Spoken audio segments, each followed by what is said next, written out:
Good evening. How are you all doing? A little bit dark here tonight, a little bit dark. Bit different to Namibia. So just a quick video, and just something I was just driving back from a little afternoon I've spent with a few of my clients who are doing their very first Ironmans next year. So very daunting task, shall we say, but also one that that I know will never leave them, because I know that, you know, in these challenges, people find the most amazing feeling from going through some of their sort of journeys, if you like.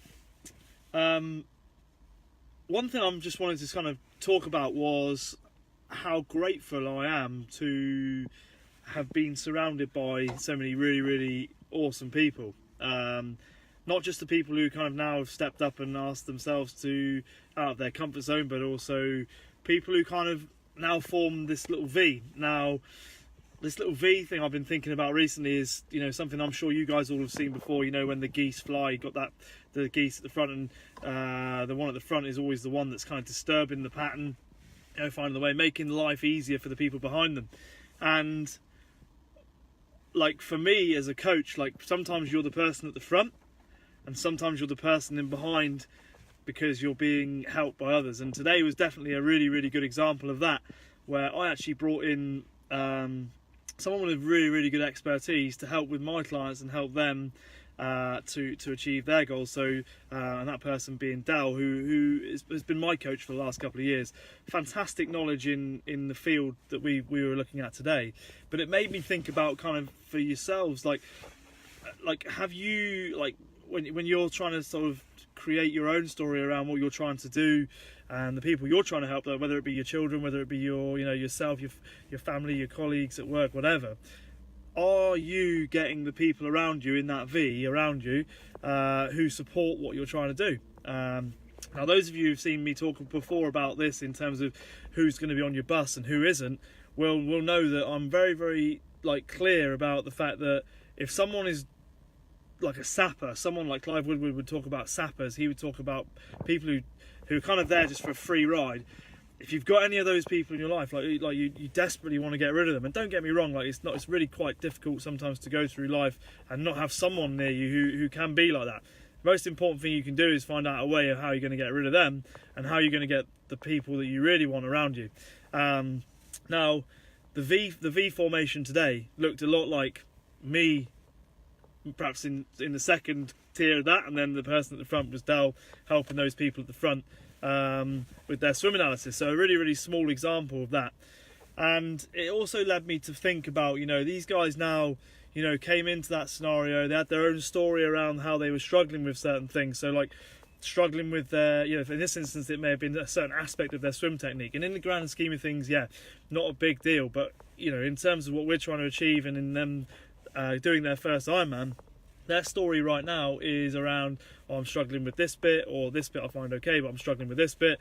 And really what I want to try and do is help them envisage the story that they're going to be telling this time next year. Okay, this time next year they're going to have done a full Ironman. Okay, they're going to have achieved things that they didn't think was possible probably 2 years ago, and right now they probably have the doubts themselves as well. Okay, so what I want to do is just kind of share with you that thought around, you know, what is the story you're telling yourself, or you tell of yourself right now, and you need to be aware of it. But most importantly, what is the story that you're going to be telling in 12 months' time? Okay, because if you're not happy where you are now, or you could be really happy where you are now, but what do you want? How do you want to progress? Like for me, like, there are things that are happening right now that I want to desperately move forward from, and I know that this time next year I'm trying to get really clear on the story that I want to be telling, and that's certainly something that we're going to be doing with our clients in the next few weeks. Is I'm actually going to be sending them a form which is called You in 2019, and the thing about that, right, is it's all about identifying what their ambitions are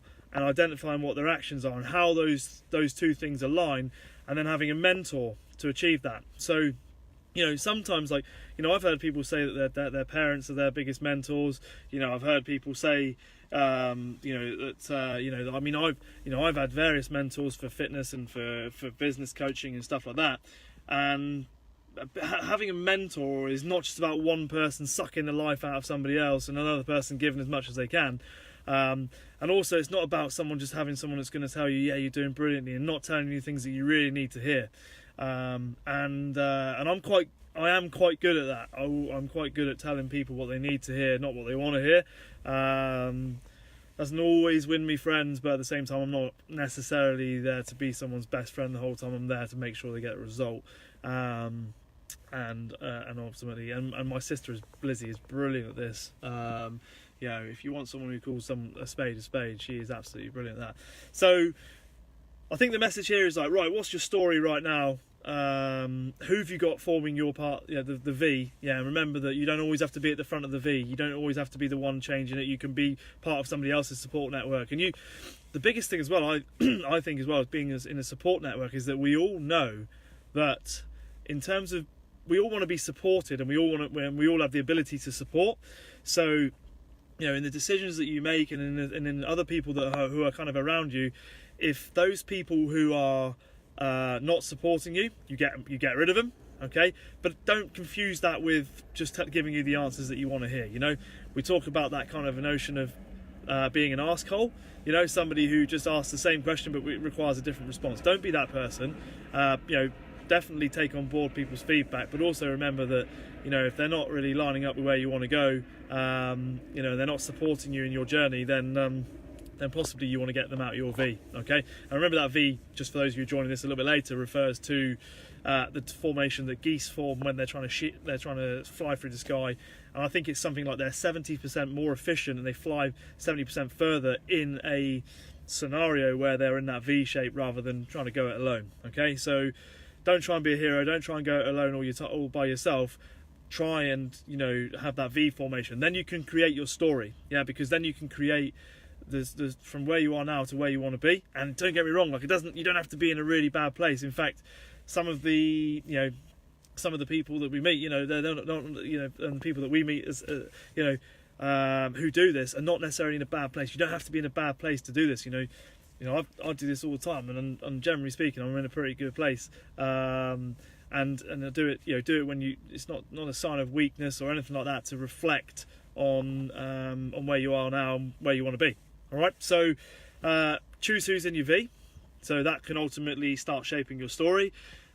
Identify what your story is now and how you think your story should look in 12 months' time. Okay, and then you need to line up your ambitions and match them with your actions. Okay, and that's just a little thing, you know, a summary of a few things that I've learned from different people, and just something that I thought I'd bring about today, because I've seen, you know, a number of people this afternoon who we took for some swim analysis, who kind of doing that in their own way, and I'm obviously really, really proud of them for getting out of their comfort zone and stepping in, you know, and having a go and trying to recreate their story, because this time next year is going to be very different. Cool. Love to know your thoughts on it. Have a good evening. Bye bye.